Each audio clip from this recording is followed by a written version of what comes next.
কবর কিন্তু নির্দিষ্ট কোনো বয়সে যায় না বাপ। প্রতিদিন কোলের বাচ্চাও কবরে যায়, 90 বছরের বুড়াও কবরে যায়, 16 বছরের 20 বছরের তাগড়া জওয়ানও কবরে যায়। কবরস্থানে সব ধরনের লাশ আছে। এজন্য কবর ডেকে বলে, ও আল্লাহর বান্দা, আমি পোকামাকড়ের ঘর।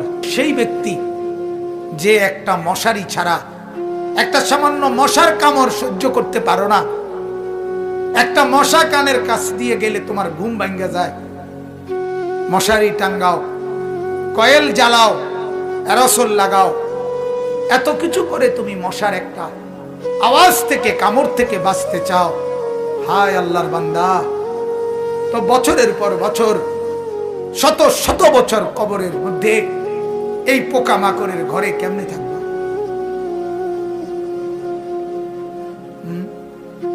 বলে কবর প্রতিদিন বলে, আনা বাইতুল ওয়াহদা, ও আল্লাহর বান্দা, আমি কিন্তু একাকী ঘর, একাকী ঘর, কেউরে পাবা না, কেউরে না। আমার বাপ, এই পৃথিবীতেও একাকিত্বের যন্ত্রণা বড় সাংঘাতিক। আপনার ঘরে যদি লক্ষ কোটি টাকারও মাল সামানা থাকে, খাদ্য খাবার, ফল ফলাদি সব আছে, সব আছে, শুধু স্ত্রী নাই, মা নাই, বাপ নাই, ছেলে নাই, মেয়ে নাই, কেউ নাই, আপনি শুধু একা। খোদার কসম, এই একাকিত্বের যন্ত্রণায় ঘরের সবকিছু না, সারা দুনিয়াটাই আপনার কাছে বিষাদ মনে হবে। মনে হবে আমার কিছুই নাই।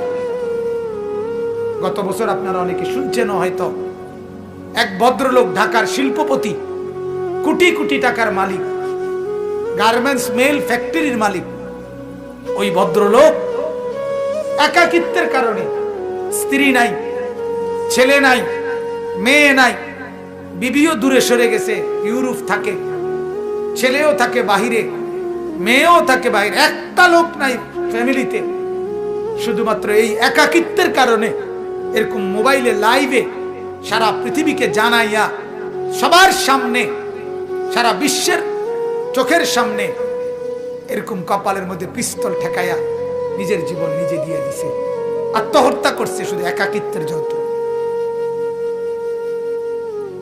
এজন্য কবর ডাক দিয়ে বলে, আনা বাইতুল ওয়াহদা, আমি একাকী ঘর, কাউকে পাবা না।